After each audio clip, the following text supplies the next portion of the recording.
The following case, which presents a very common scenario among inexperienced traders, is a good example of how greed makes people behave arrogantly. When you feel arrogant, you always want more than it's reasonable to expect at the moment, and on the other hand, you can't accept a situation when things do not go your way and you start losing. In some way, people fall in love with their opinions and ideas, so they refuse to consider the possibility that they are actually wrong or that the circumstances have changed.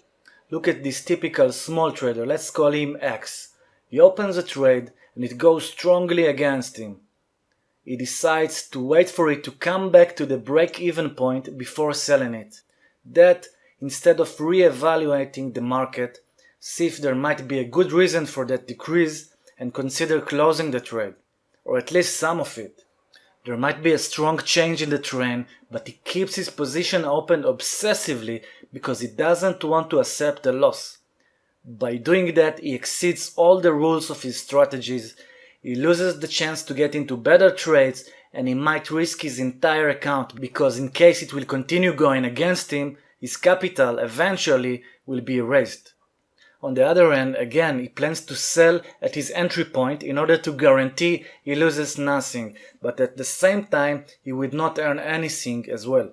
If you are not convinced that this mindset is not rational, think about this case in a different point of view.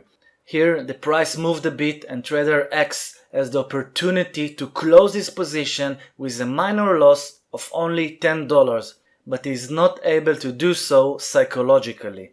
He actually prefers to keep the losing trade open, risking literally his whole account just because he cannot stand seeing a little minus. He wants it first to get to the break-even point. So basically we can say that from this point he can on one hand earn $10 and on the other hand he can lose all of his money. Sound reasonable to you?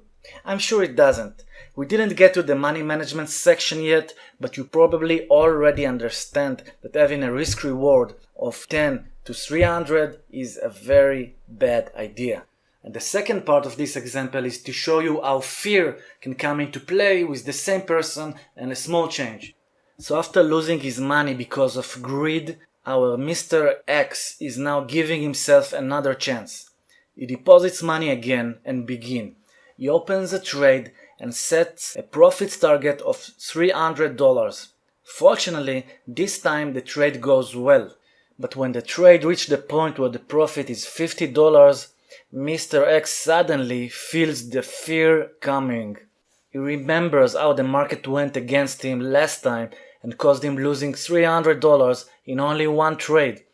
It's then when he should be a little bit greedy and go with the target he sets ahead due to his strategy parameters, but instead he decides to close the trade with a profit of only $50. That, while most chances are that if the trade was going against him, he would let it go down to zero, just as happened to him before. Again, his action involves with a poor risk-reward ratio of 50 to 300 and a clearly negative expectancy. So in this case, it is the fear which is the emotion that led him to act in a destructive way. Those two examples of Mr. X might sound ridiculous to you, but there's a good reason I chose them. Believe it or not, but the fact is that most of the people behave in a similar way in this type of situations. And that's one of the reasons that the majority of them eventually lose in day trading. Now that you are aware of it, you can learn what you should never do and focus on how to really trade well. In the next video, I'll tell you what are the things you should be focused on and what is the right mindset you should have when approaching trading.